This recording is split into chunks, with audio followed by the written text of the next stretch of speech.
नमस्कार दोस्तों, जय हिंद, वंदे मातरम। मैं आपके साथ जायसवाल सर स्वागत करते हैं आपके अपने यूट्यूब चैनल शिक्षक भर्ती के चैनल जायसवाल कोचिंग सेंटर पर। दोस्तों बात करेंगे पर्यावरण ईवीएस की क्लास एनसीईआरटी के पैटर्न पर। क्लास नंबर 20 है और अभी तक हमने 19 क्लास कंप्लीट कर लिए हैं। और आज की जो क्लास रहेगी, चैप्टर रहेगा, वह रहेगा दोस्तों मिट्टी, जल और रासायनिक उर्वरक से संबंधित क्वेश्चन जो आपके एनसीईआरटी के सिलेबस पे है, एग्जाम के सिलेबस में है। तो चलिए शुरू करते हैं दोस्तों। 30 महत्वपूर्ण क्वेश्चन रहने वाले हैं और एक साथ ही साथ मॉक क्वेश्चन रहने वाला है। तो वीडियो बहुत ही नॉलेजबल होने वाला है, नॉलेजफुल होने वाला है। तो वीडियो को अंत तक बने रहें। तो आइए दोस्तों शुरू करते हैं। और चैनल पे पहली बार विजिट कर रहे हैं या आपका अपना परिवार, सब्सक्राइब जरूर कर लेंगे।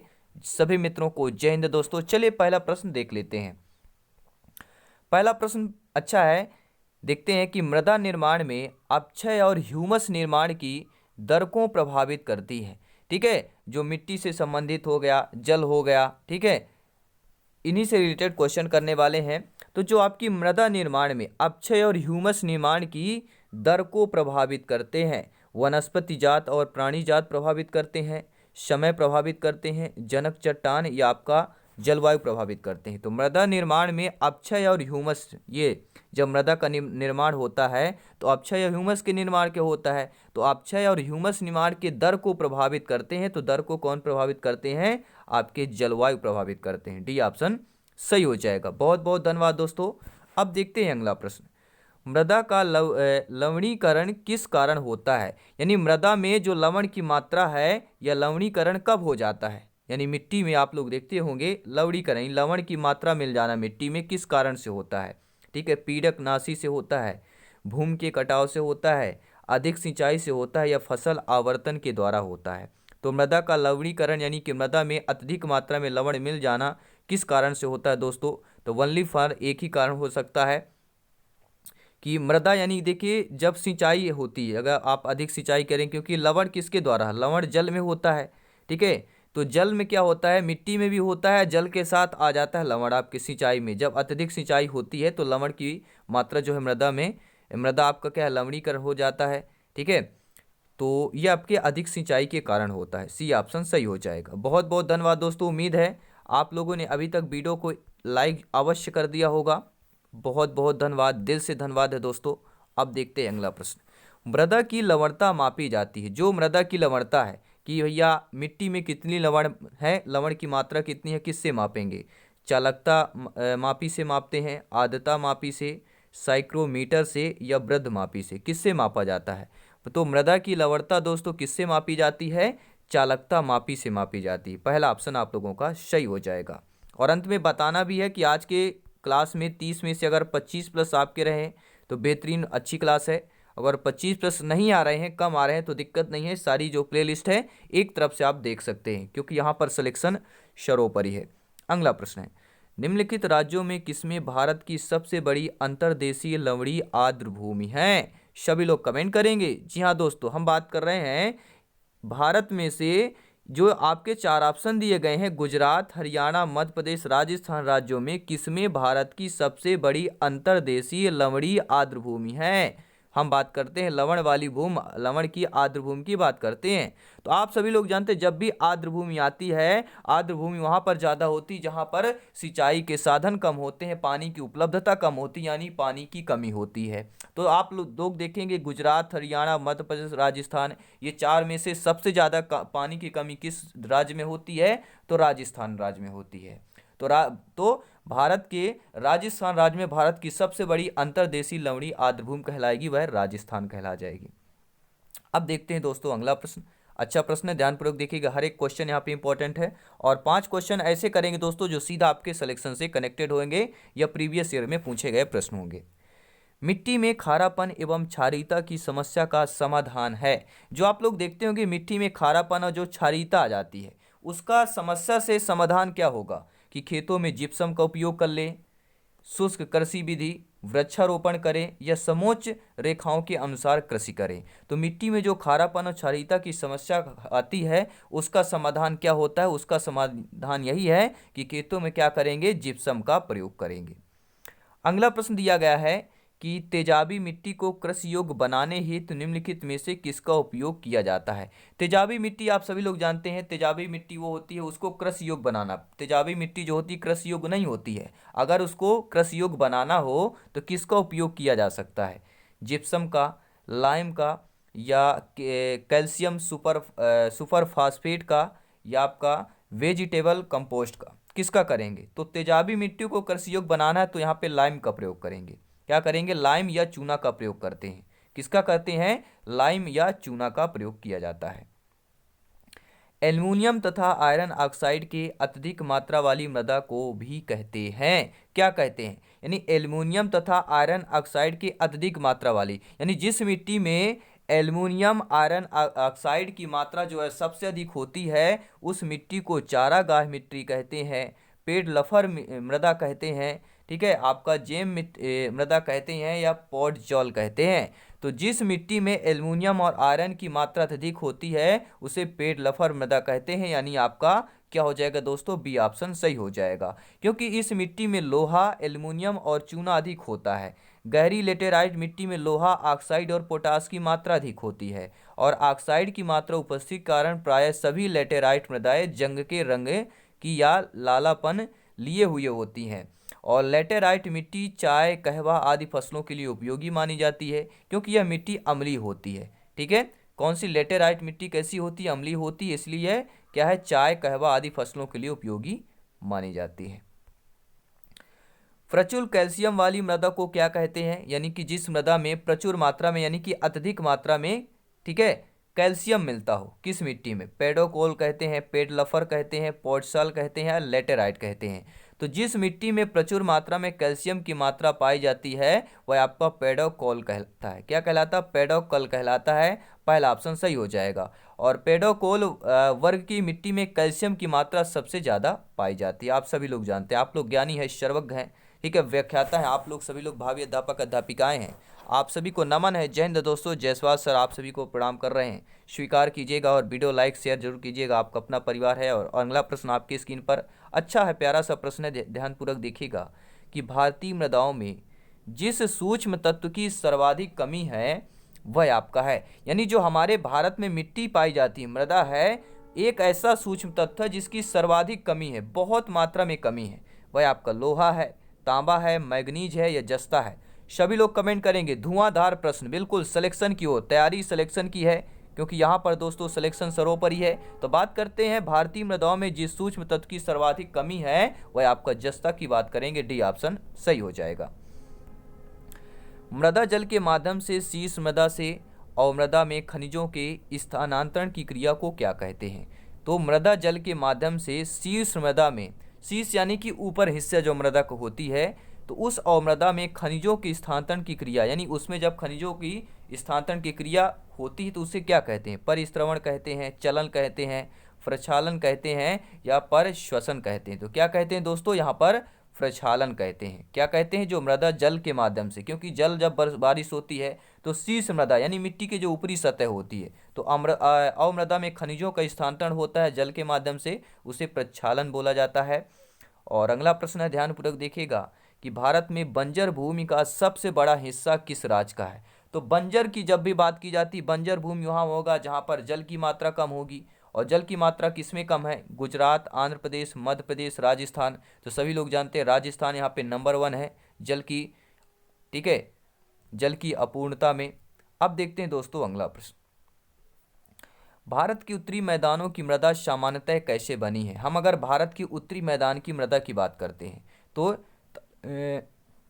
आपके तलावचन द्वारा, तल्लोचन द्वारा, या स्वस्थानीय अपक्षयण द्वारा, या अपर्दन द्वारा। तो भारत की उत्तरी मैदानों की मृदा सामान्यतः कैसे बनी है दोस्तों? तो आपके किसके बनी है?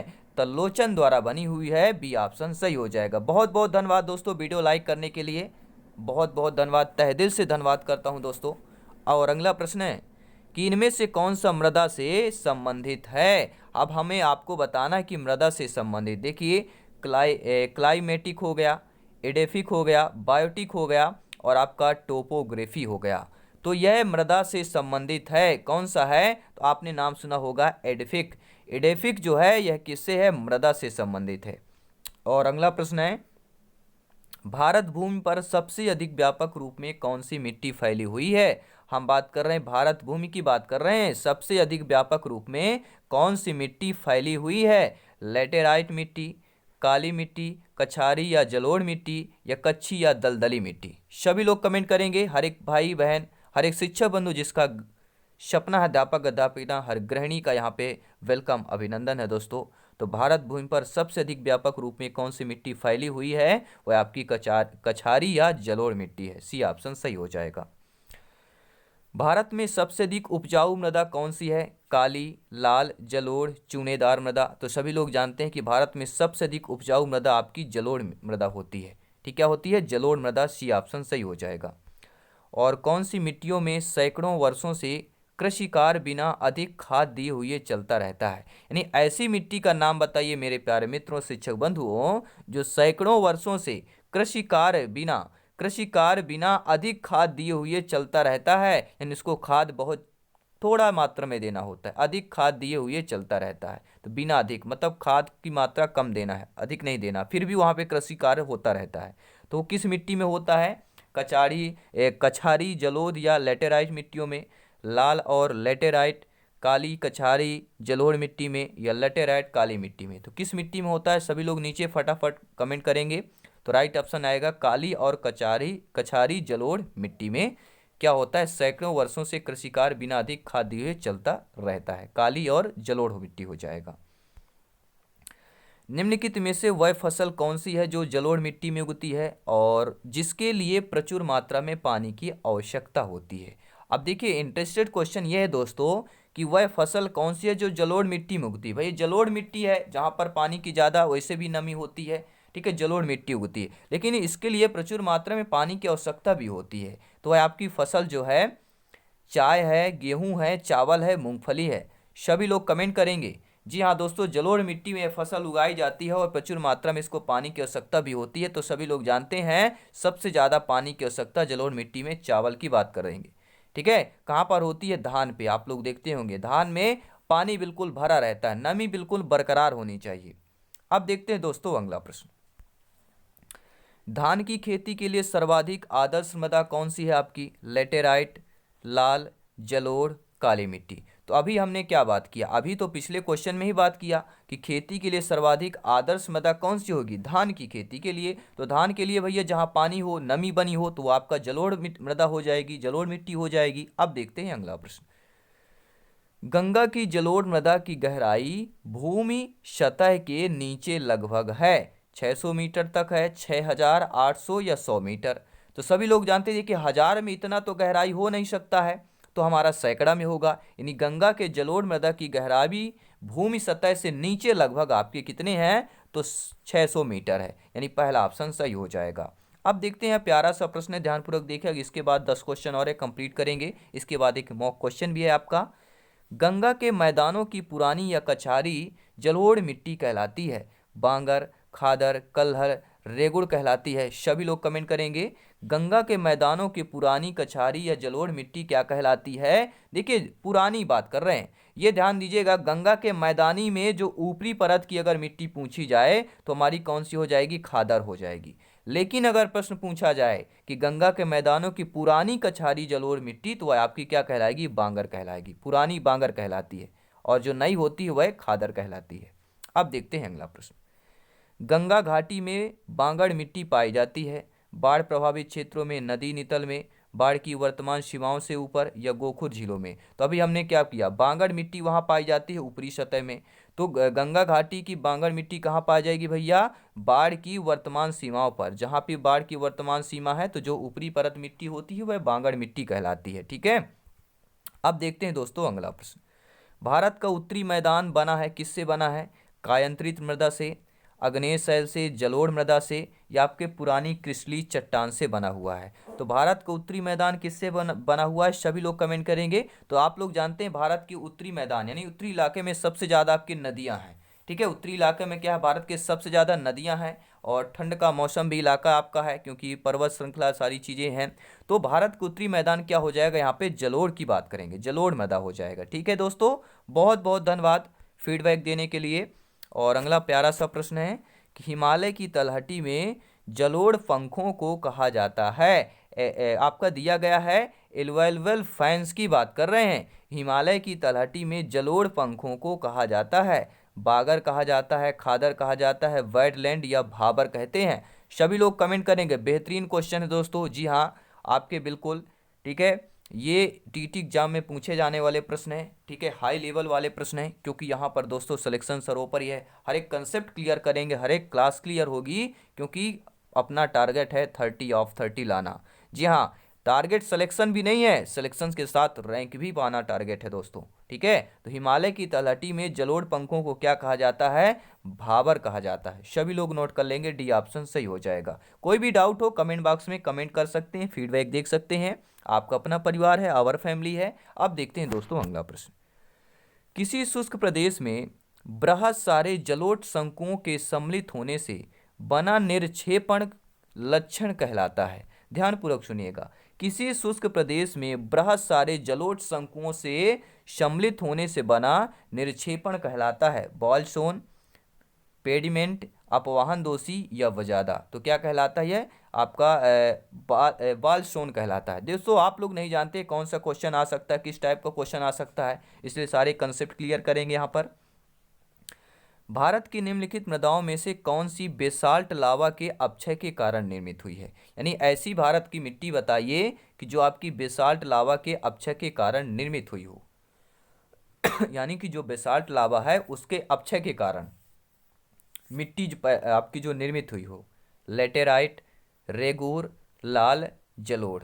तो बेसाल्ट लावा के अपक्षय के कारण जो मिट्टी आपकी निर्मित होती है वह आपकी रेगूर मृदा कहला जाएगी। बी ऑप्शन सही हो जाएगा। काली मिट्टी और किस नाम से जानी जाती है? तो काली मिट्टी और किस नाम से जानी जाती है दोस्तों? सभी लोग कमेंट करेंगे काली मिट्टी का, ठीक है, सभी लोग कमेंट करेंगे काली मिट्टी का पर्यायवाची नाम क्या होगा, काली मिट्टी का दूसरा नाम क्या होगा? तो वह रेगूर मिट्टी कहला जाएगी, रेगूर मिट्टी होगी। और कछारी किसकी कहलाती है? जलोढ़ मिट्टी की कहलाती है।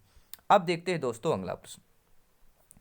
देश की निम्नलिखित मिट्टियों में से किसे स्वतः कृष्ण मिट्टी कहा जाता है? जी हाँ, स्वतः कृष्ण मिट्टी लेटेराइट को, जलोढ़ को, काली को, मरुस्थली को। तो अभी हमने एक क्वेश्चन, तो यहाँ पर दोस्तों आपका सही ऑप्शन क्या हो जाएगा? देश के निम्नलिखित मिट्टियों में से किसे स्वतः कृष्ण मिट्टी कहा जाता है? तो काली मिट्टी को कहा जाता है। ध्यानपूर्वक, ठीक है, स्वतः कृष्ण मिट्टी किसे कहते हैं? काली मिट्टी को कहा जाता है।